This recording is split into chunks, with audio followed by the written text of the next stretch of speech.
Hi everyone, I'm Miss Brake and I'm the Aquamarine class teacher for this year, and I'm just going to talk you through a few things that are essential to know for Year 6 this year.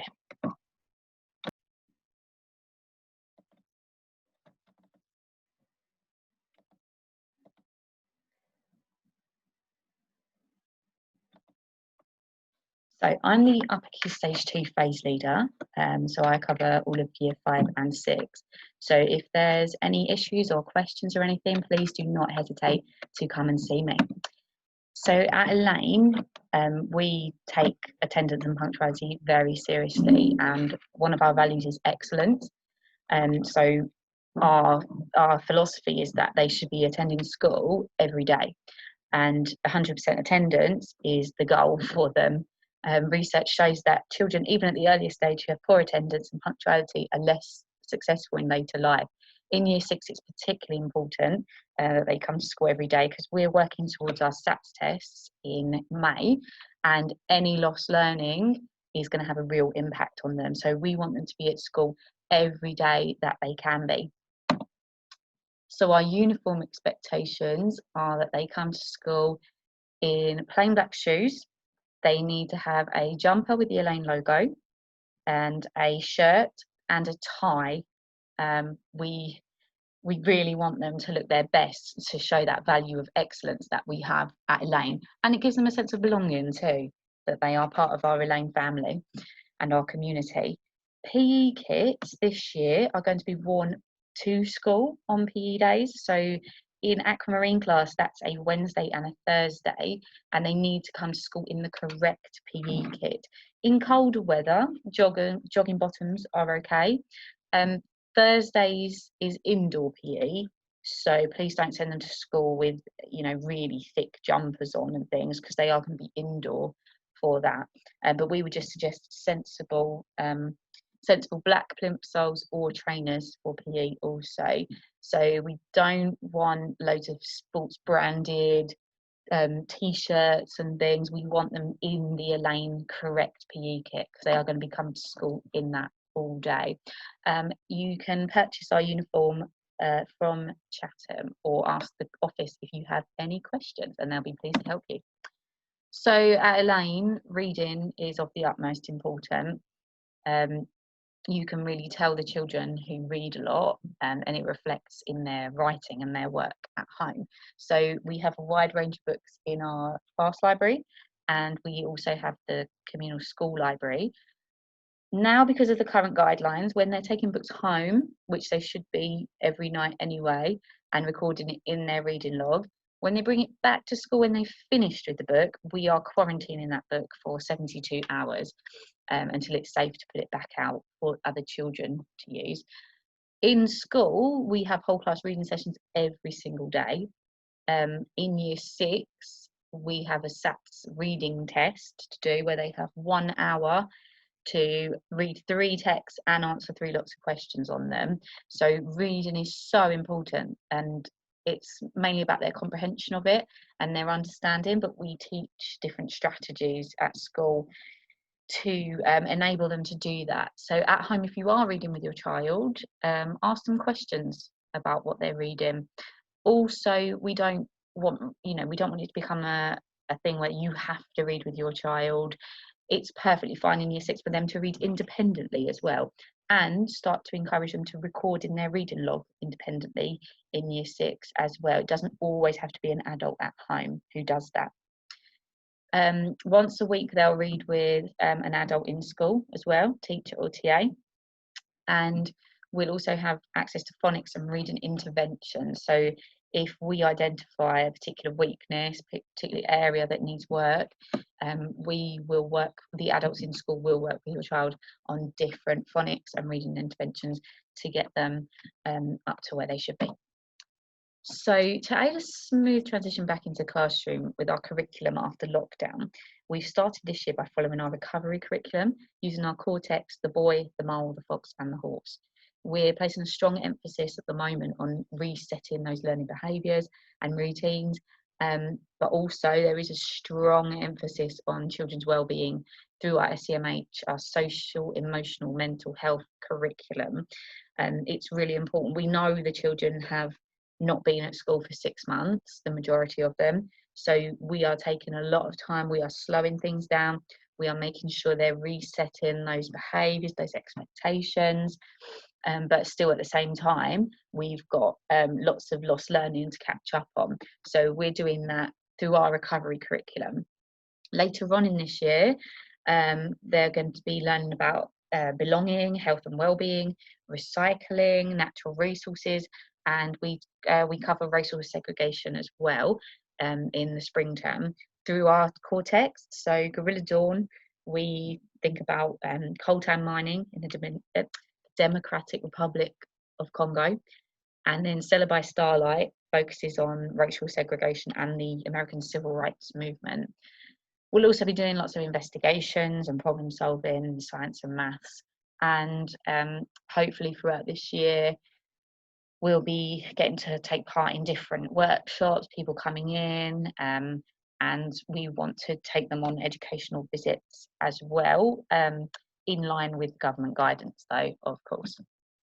So at Elaine, we have high expectations of all children, always following our rules and showing our school values. We need to make sure that the children come to class ready to learn. If they're not ready to learn, they're not going to access any of our curriculum.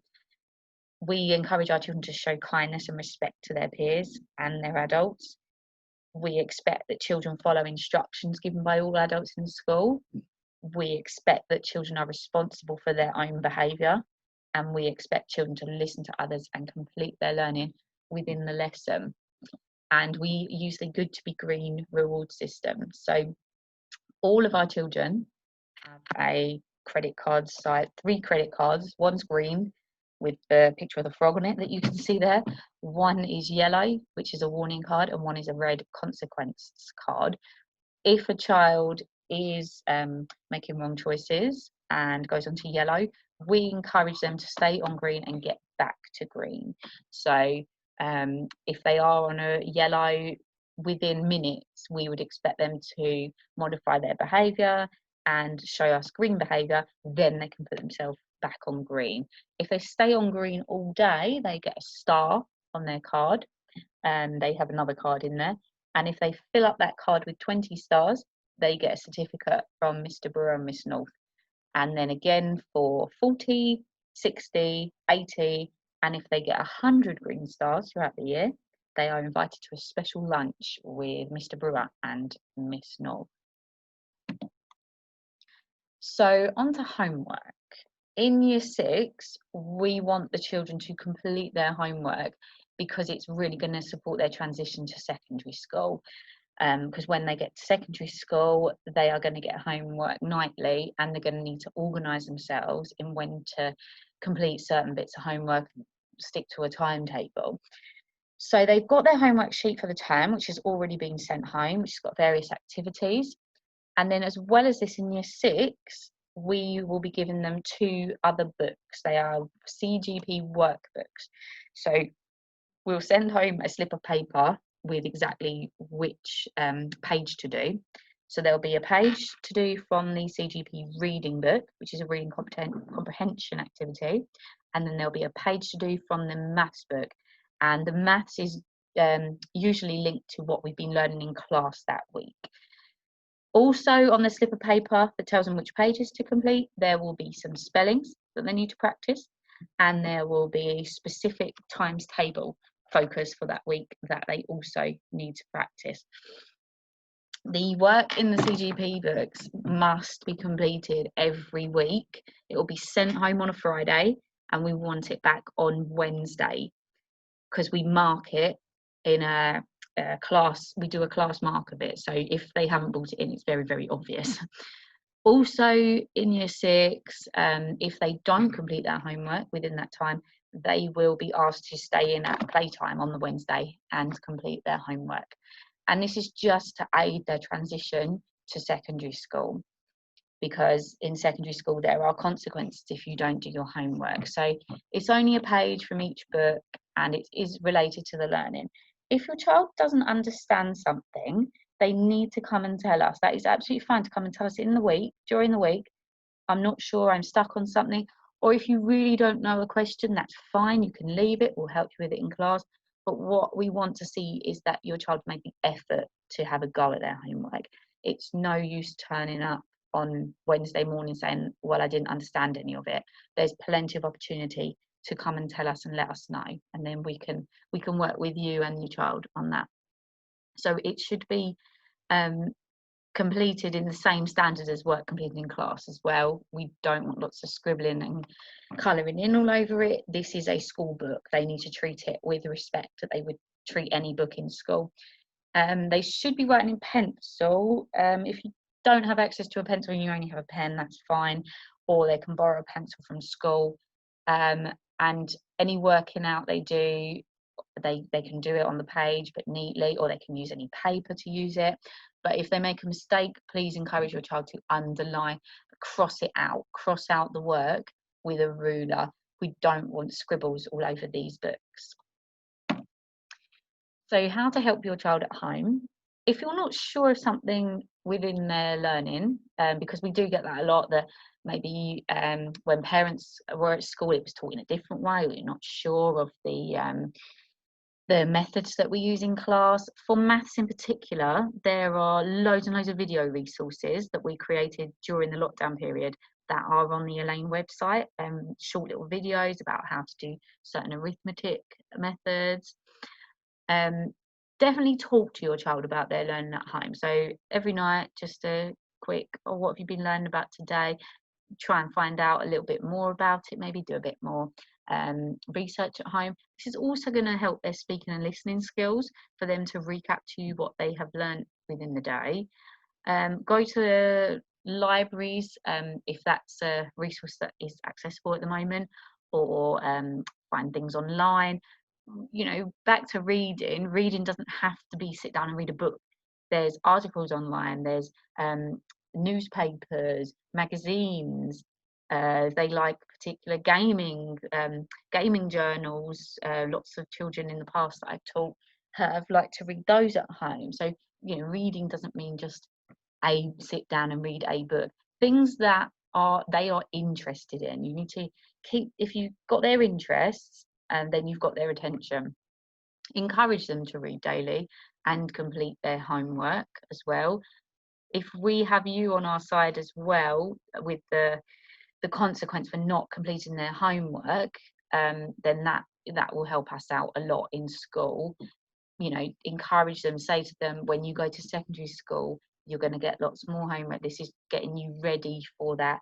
Get into a routine as well of homework goes home on this day, we complete it on this day. It doesn't all have to be done in one day. You could do a little bit on one day, a little bit on another day. Just try not to make it a massive battle, because that's not what we want at all. We do not want homework to be a battle when you get it home. Keep your child active also by going to the park, taking a walk. There's loads of Joe Wicks things online that he did during lockdown that's still accessible. Practicing different PE skills, and all that will help. So this year you can follow us on Twitter at Aquamarine EPS. That's our class one.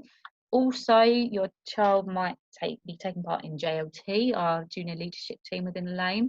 That's the Elaine Twitter for that, and also our whole school one, because there's always loads of things on there, and you can talk to your child about maybe what you've seen on there as well, to help those conversations about their learning. So on to some key dates for this year. So if your child is taking the Medway Test, that is on the 13th and 14th of October. If they've got special arrangements, it's the next 2 days, 15th and 16th. Monday the 2nd of November is when the results come out.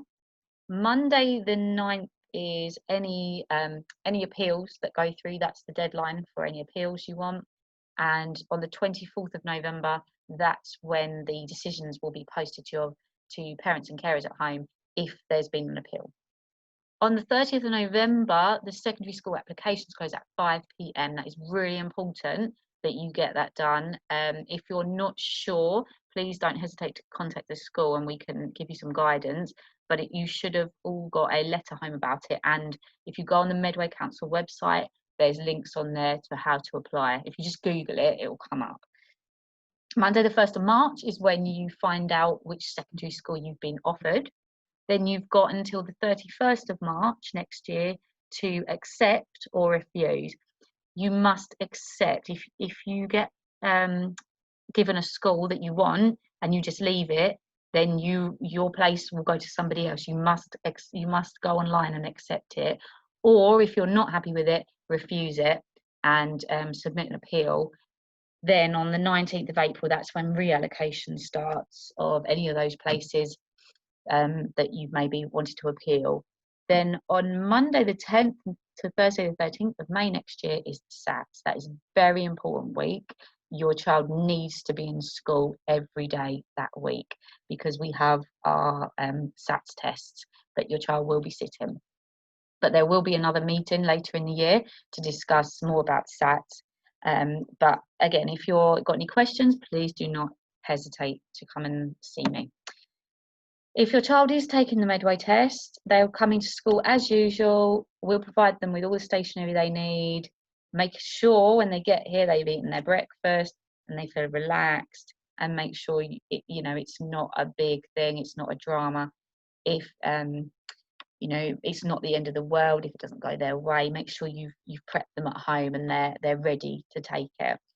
If they're not sitting the test, they'll just remain in class and they'll continue with their learning as normal. When applying for secondary places, so here's a little bit more about that. You literally just Google it, go online, and it should all come up. This year, because of the current situation, some schools are offering virtual open evenings. I think you still have to book a place on those. And some schools are actually offering some open mornings where they're inviting people in. You must book for those. If you go on individual schools' websites, you get a bit more information about that. We would encourage you to look around different places in any normal year, but this year, if your school preference is offering an open day or a virtual open evening, please do have a look at that to get a feel for the school. Don't listen to maybe gossip from other people around that they've heard this about this school or they've heard that about the school. Make up your own mind. I would strongly encourage you to make up your own mind and choose the school that feels right for your child. And involve your child in the decision as well. Don't necessarily just tell them you're going here. Involve them and then get them to have a look at the school as well. Go and find out some information on the website so then they're a bit more comfortable. The fair banding tests take place at Strood Academy and Brompton Academy or Victory Academy. If that's one of your choices, you must go and sit a fair banding test. Even if they've already got a sit in that school, you're not guaranteed entry to that school. If that's what you put down as your preference, you must go and sit that fair banding test, or you won't get a place there. You only have to sit the test at one of those schools, and the results are shared between those ones. Should you have more than one as a choice. We as a school don't get involved with the fair banding test. That's secondary school specific. So if you're not sure, you need to contact either Strood, Brompton or Victory if that's one of your preferences, because they must sit their fair banding test. So thank you for listening. If you've got any questions, then please do not hesitate to speak to one of our Year 6 team, myself or Mr. Paul. Miss Bromley is the TA in Tanzanite and Miss Harris is the TA in Aquamarine. You can either come at pick-up time or in the morning or give me a phone call and I'll be happy to talk to you about any concerns. Thank you.